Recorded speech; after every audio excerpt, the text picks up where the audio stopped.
We are going to play a debate of sorts between Kyle Kulinski and Jordan Peterson. This segment has been making the rounds online.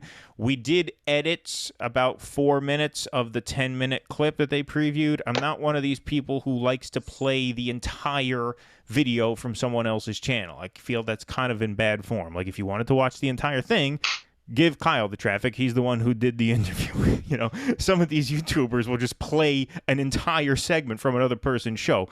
I'd feel weird about doing that. So I did cut this into 4 minutes. I did not edit it in a way that distorts the meaning of what anybody was saying. I was very careful not to do that. And I'll just set this up by saying Jordan Peterson was recently suspended from Twitter for tweeting that Elliot Page, he dead-named Elliot Page. So he tweeted out that Ellen Page had her breasts cut off by a criminal physician. And that got him in trouble. Twitter kicked him off, and so he went on the Krystal, Kyle and Friends show, and Kyle and Jordan talk about trans issues. See, I would have left Ellen Page alone if she hadn't been parading her new abs in a fashion magazine. How many kids do you think she can convince to convert? One? Yeah. 1,000? No, not, See, yeah. No, really? I want to respond to that. I think that with the trans community, it's very similar to the gay community, where back when that first became a big issue, people thought, oh, if we talk about it, if it's in magazines or whatever, we're promoting kids to go down that path. But really what happened is people are who they are. And if they're gay, they just decided to be like, yeah, I'm gay. And they were just more open and honest with themselves. So I don't think you're promoting people to do that. No, you're that's just not saying, what happened. if you are that, it's okay. Wrong. Okay, well, you're utterly I'm wrong. listening. There's I'm nothing listening. about that that's right. So I just have to pause it for 10 seconds. I just find it hilarious that just this Jordan Peterson guy teaches like masculinity lectures. He always sounds like he's about to cry. Like his voice, he always sounds like he is about to break down in tears. He has the. There's nothing about that that's right. He has the double whammy of being having a Canadian accent and a Kermit the Frog thing going on. Yeah, and he's wearing green and he's skinny. Yeah. Well, there's been an absolute look. One of the reasons that I opposed Bill C-16 in Canada to begin with, this pronoun compelled speech bill, was because I knew perfectly well what was going to happen when we introduced confusion about gender identity into the public sphere. Now, the argument was that if we left people with gender dysphoria alone to make their own way and stop torturing them, that we would decrease the mental health load on those individuals. And my analysis as a clinician was that for every one person of that sort that we hypothetically saved, we doom 1,000 more as a consequence of confusion and social contagion. I knew the literature on psychogenic epidemics. They used to call that mass hysteria, and it's a literature that goes back about 300 years. And often when you introduce social confusion, you can produce a psychogenic epidemic, especially among, generally it's adolescent females who are most susceptible to it. So I thought, oh, well, what's going to happen is we'll produce a psychogenic epidemic of gender dysphoria among adolescent females. And that is exactly what's happened.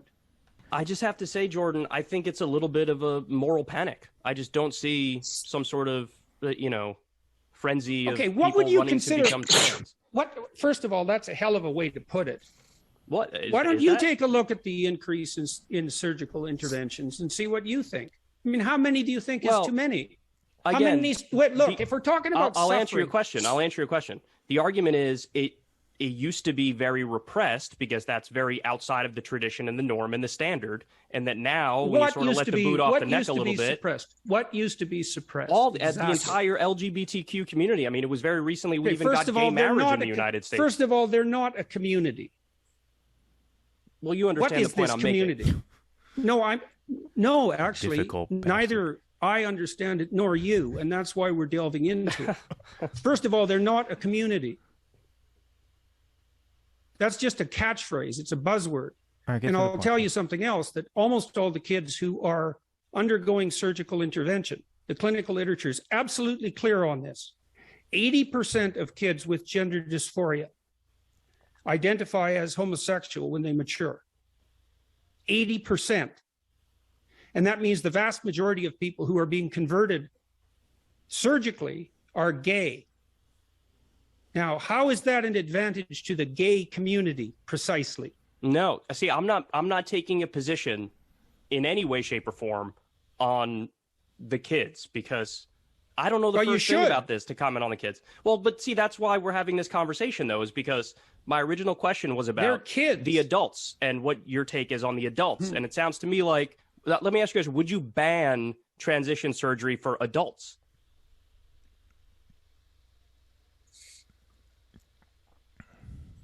I don't know. Really? Yeah, really. We're paying a big price for it. And I think that it was an act of stunning hubris to conduct the first trans surgery procedure. Well, as our friends would say, there's a lot to unpack there. Okay, yeah, quite a bit. All right, so Peterson is right on a lot of his facts. Unfortunately, he pushes. His tweet itself was inappropriate. He's an adult. It's none of your business. what By he, does. You mean Elliot Page. I mean Elliot Page. And he also is a public figure. The idea that Elliot Page has a responsibility not to appear in public anymore because he's now a man, that's ridiculous. I mean, he's a public figure. He's an actor. He's got a right to live his life as an actor. Of course. I look, as someone who feels that a lot of the points that I think Jordan Peterson is making badly here, because it's couched in so much that is over the line and over the top, it's unfortunate because we need to have this debate, and we don't have enough people who have prominent platforms, who have mastery of the data, who are willing to fearlessly go out there and talk about it like Peterson will. And now he's turning into a fanatic. And also at the end there, when Kyle says, should adults have the right to do this, you see the wheels spinning in his head. And this is where I've always taken Peterson with a grain of salt. I think he's a very overrated intellect. I think he's an extremely overrated broadcaster. I mean, he's not pleasant to look at, listen to, nothing. I mean, he's not funny. He's not charismatic. He has no rhythm. He's got no presence.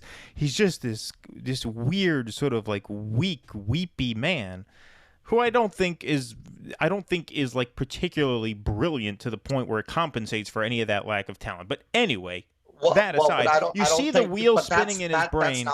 That's not what it's about. It's about what I'm saying is that you have somebody who is a very highly trained psychologist who's willing to charge at these fictions. But now he's working for Ben Shapiro, right? He's working for the Daily Wire now. And when Kyle asked him that question, should they have a right to transition, you can see him, and this is speculation, of course, but it looked to me like he was thinking, what can I say to maintain credibility with Kyle's audience and not piss off the Ben Shapiro audience who just hired me, right? Like, it seemed like he was trying to find an answer there, and he didn't have one, which is why he answered, I don't know.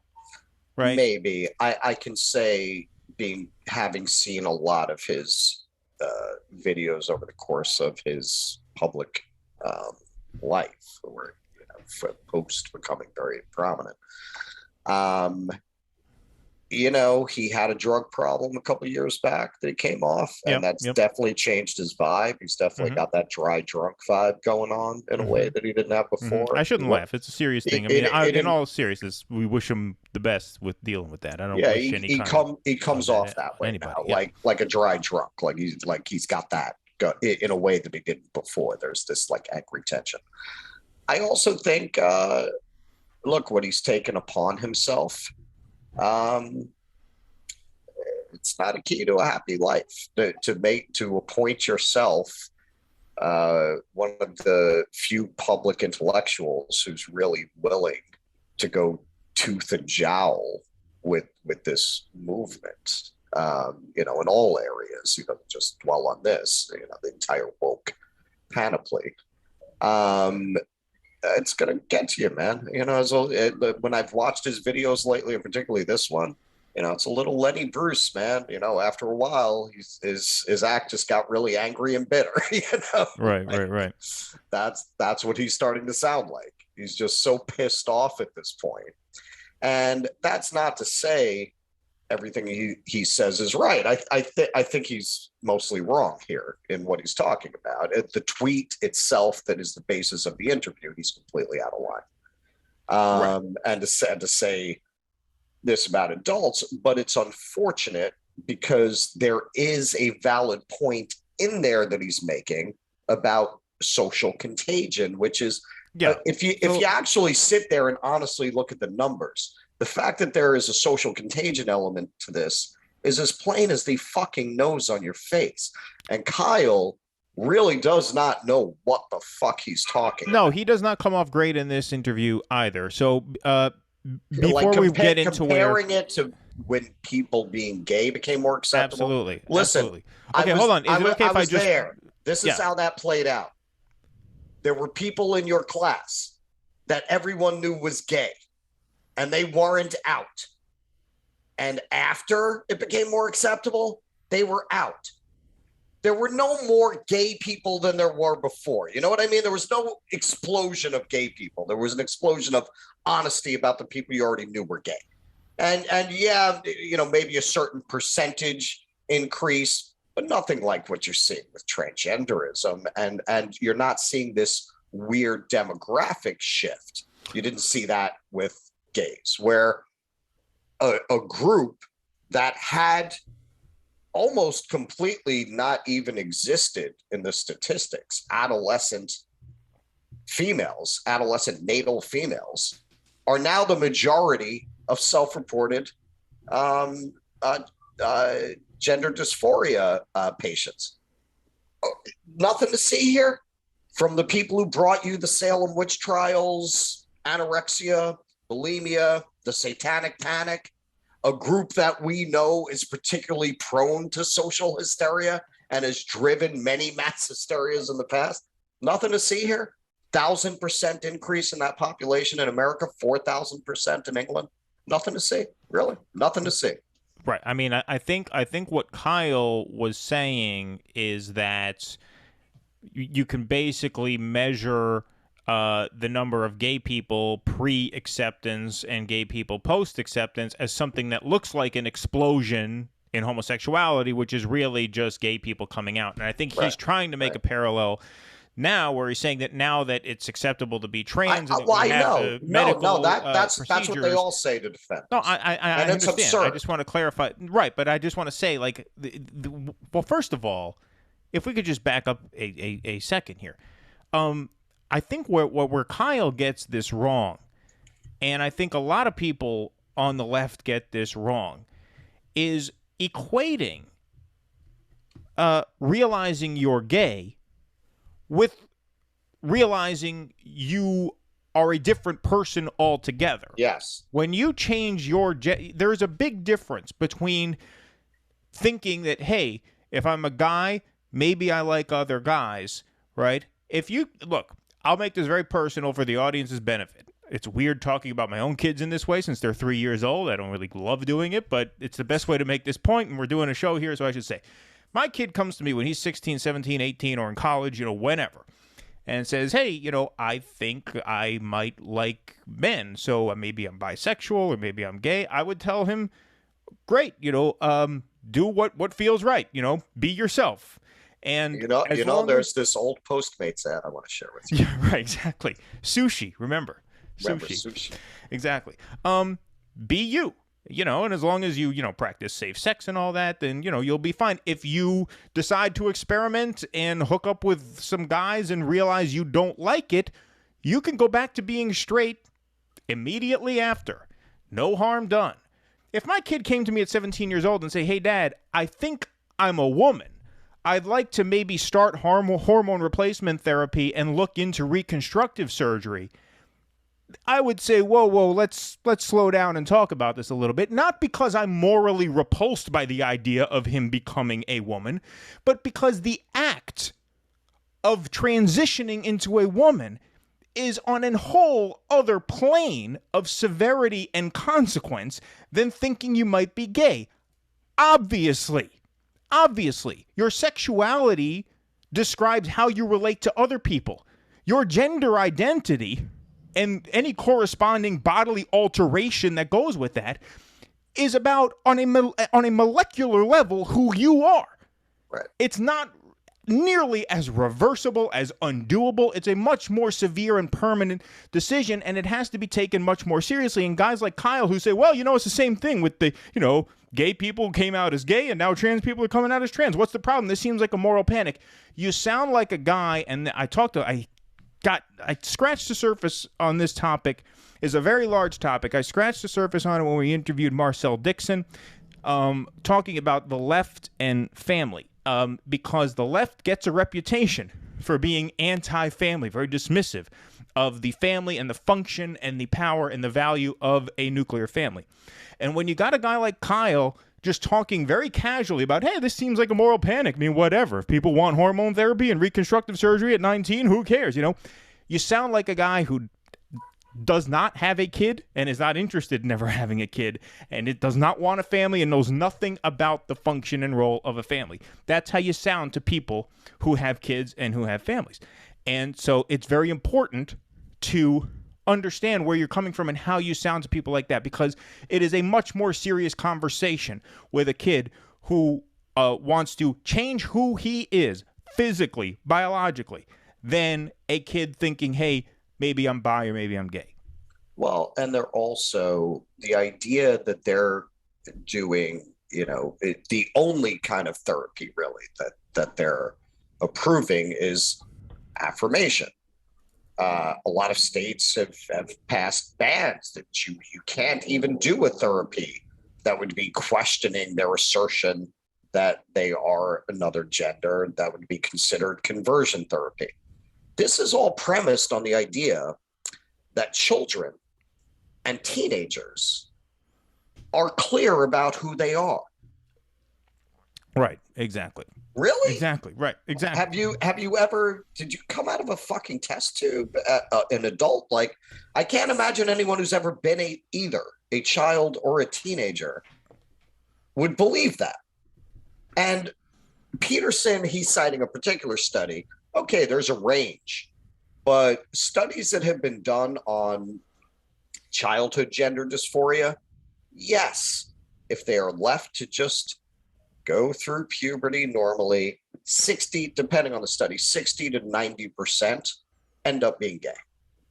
So, okay, a certain percentage are not gay.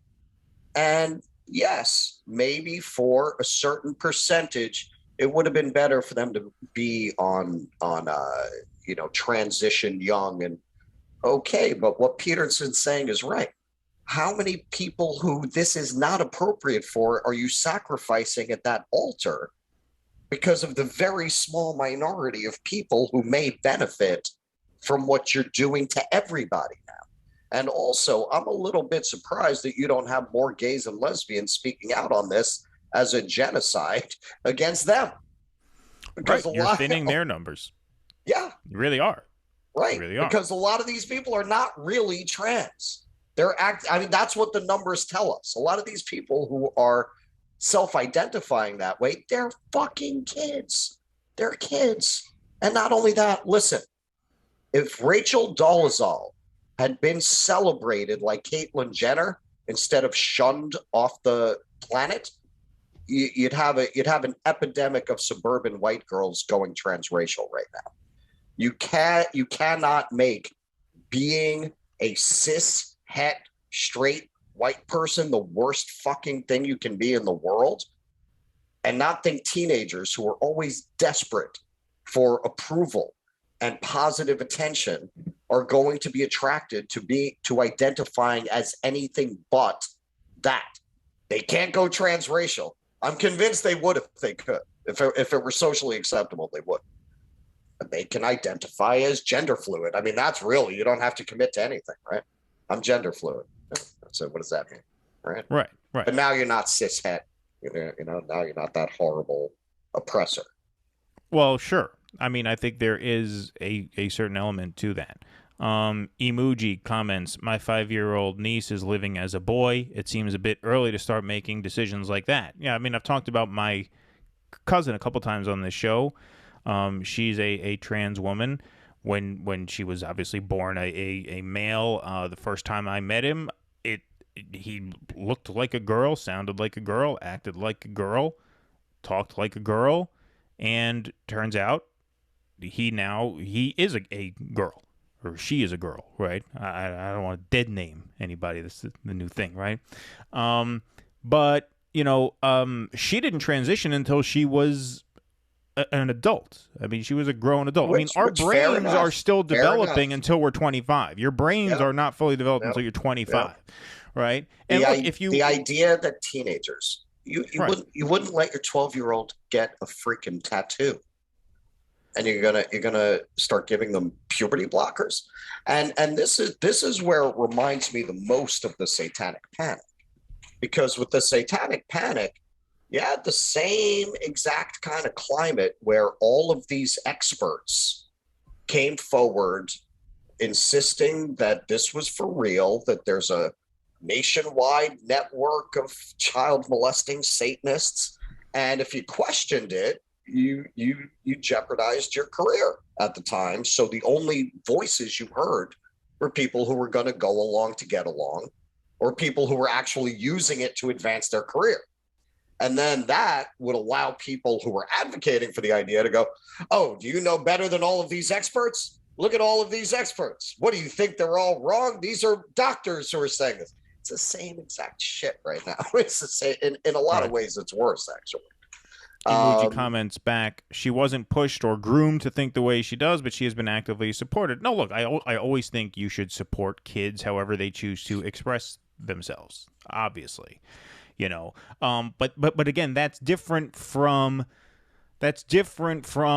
pushing them towards, some sort of irreversible hormonal or physical transformation. Like, I think that decision needs to be taken much more seriously than social transitioning, though, because look, I mean, that's the person. A person's identity is at least half constructed by social feedback. Well, sure, of course, yeah. And what is all of this based on? Like, it's the whole thing just falls apart as soon as you start to pick apart its logic. So okay, if you're a boy who likes to dance and sing, then you're not completely male. I mean, we're going back to the 50s now. So you're a girl who likes science and who likes to play with tools and trucks, so you're not completely female? I mean, Russell and I are both theater directors. Well, as theater directors go, we're pretty masculine. But to a football player, we're probably pretty feminine, right? Because of our interests, right? And so there's a lot of subjectivity there. And I do think... Well, I'll tell you, actually, coming out of the neighborhood that I came out of, okay, so compared to the guys in my neighborhood, these are guys who could fucking, light a match on their chest. I was like a very feminine guy compared to what I came from. Right. When I went away to college, I was like the Rock compared to these guys. Right. I was like the most masculine guy around because they were from a much softer environment than I was from. Right. Emoji comments back, I honestly feel like the urge to choose or change one's gender is culturally influenced. Yeah, I mean, look, I can't really argue with that. I think that's okay, but look, there's been a lot of science done on this, and this is the thing, coming back to reality, planet Earth, where science matters, and there's biology.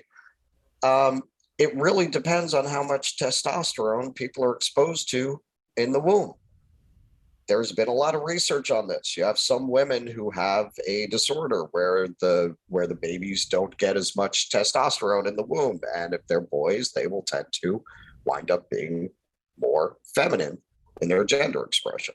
Boys will tend to come out as babies, more interested in mechanical activities, toys, things like that. And girls will, from infancy, be more interested in social things and dolls. And you see this cross-culturally all around the world, isolated tribes.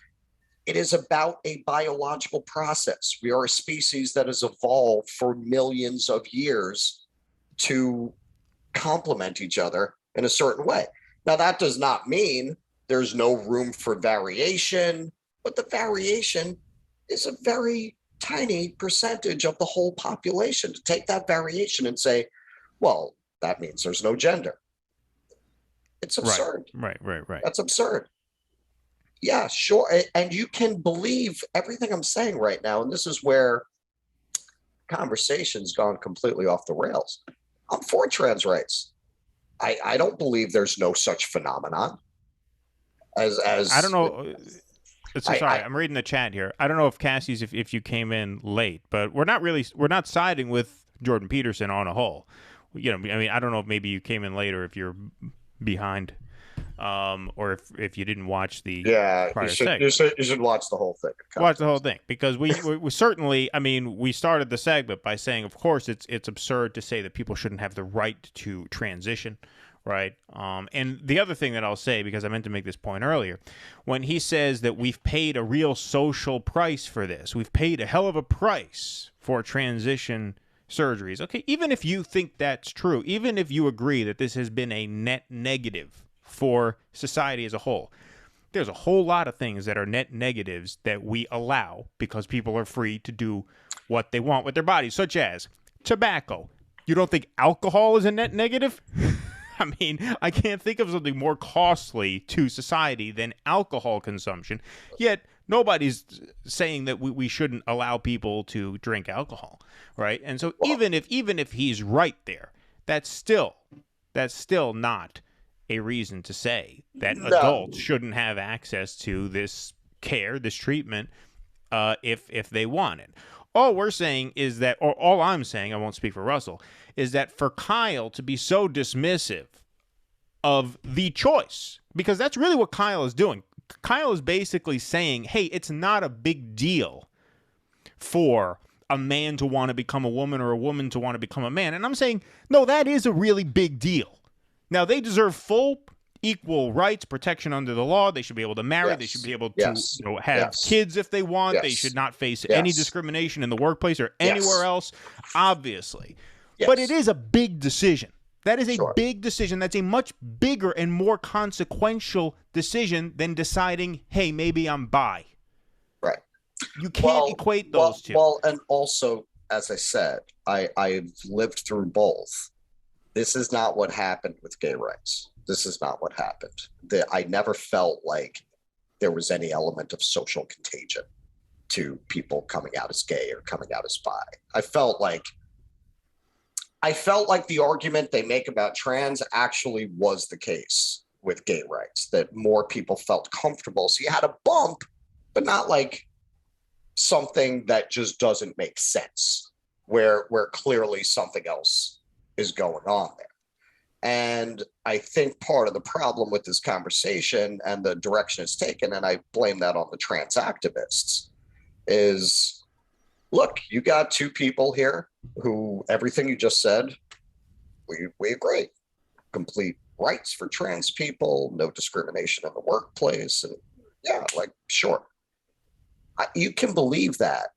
And at the same time, you can believe there's a social contagion that's leading a lot of people who really are probably gay and lesbian to believe that they're trans. And beyond that, a lot of very confused, awkward, self-doubting teenagers in the middle of this environment where they're being told that if they're cis het, that's not good enough. You know, I mean, do people remember being teenagers? Like, come on, man. Like, it makes sense that you'd have this social contagion.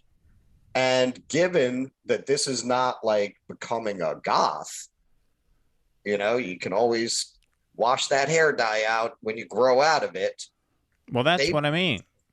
Right. They might make medical decisions here that are going to affect them for the rest of their lives.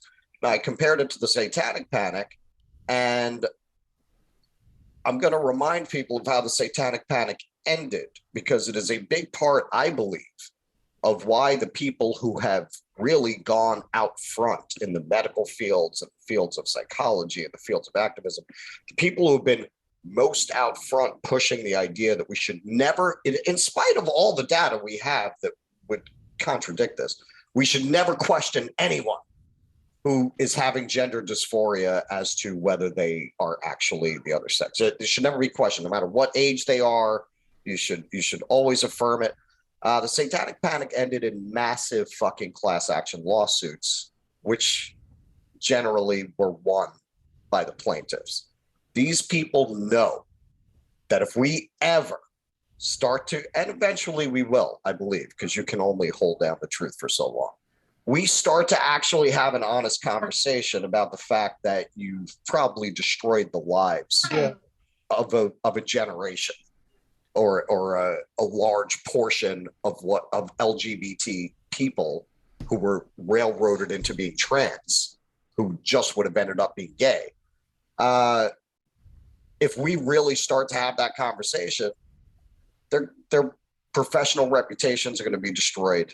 They're going to wind up being bankrupted, which is what happened to the doctors who pushed the Satanic Panic. The American Psychological Association had to pay out millions of dollars. That's how I believe this is going to end. Please clap.